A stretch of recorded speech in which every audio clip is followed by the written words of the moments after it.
नमस्कार जय जगन्नाथ। प्रभु श्री जगन्नाथ समस्त को भलरे और खुशी रखंतु।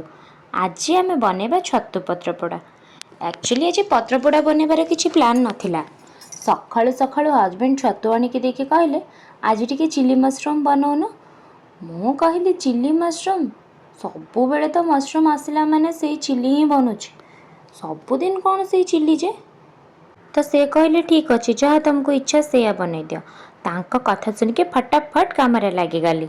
छतु को भल भाव धोईकी से अल्प लुण हल्दी देकी ताको किछि समय भाजी नेबे। जदि आपण एटा फूल छतुरे बनाउछंती ताहले एटा को भाजीबा बिल्कुल दरकार नहीं। छतु भाजी होबा भितरे मु एठी अल्प किछि कखार फूल, टमाटो, धनिया पत्र, पियाज, आलू ता संगरे लंका को रसुण चुन चुन करके काटी देछि। एबे काटिकी रखिथिबा आलू देकी छतु को आउ किछि समय भल भावे भाजी नबा। सेई भितर आमे एठी मसलाटा प्रिपेयर करि नबा। मसला बनेबा पई मु नेछि गोटे चामच जीरा, गोटे चामच सोरिष, हाफ चामच पोस्त, 4 रु 6 गोलमरीच, 2 रु 4 सुखिला लंका, 8 रु 10 पाखुड़ा रसुण ता संगे अल्प किछि नडिया। एठी छतु भजा संगे मु चुन चुन करके काटिकी रखिथिबा पियाज, रसुण, टमाटो, कंचा लंका, धनिया पत्र और कखारू फूल सब भल भाव मिक्स करनेली। तापर से अल्प टिके लुण आ जो मसला प्रिपेयर करी ताकू देके पुणी थरे भल भाव मिक्स कली। इसके बास्ना मते तो एबेठु भोक कलानी।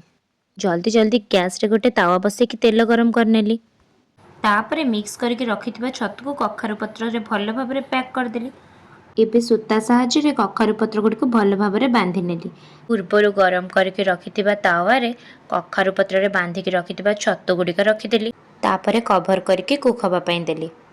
अच्छा आपण मानक आज गोटे सिक्रेट कथा कहबी। आज मु कौन करी कखारू पत्र और कखारू फूल कौठू आनली जानचंती? आम घर पाखरे जनक बाड़ी रे हेइछि। मु जाकी चुपचाप सेठू धरिके पळे आसीछि।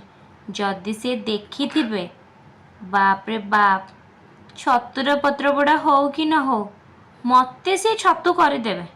छाड़ जहा हब परे देखा हब। आग आज पत्र पोड़ा टिके खाइबी। पत्र पोड़ा टिके खाइके मन शांति करिबी। तापरे गाली शुणिले शुणिबी। आउ आपण मैंने भी थरे मो प्रोसेस रे छतु पत्र पोड़ा निश्चय बनेबे आ मते कमेंट रे जणेबे आपण मानको केमती लागिला।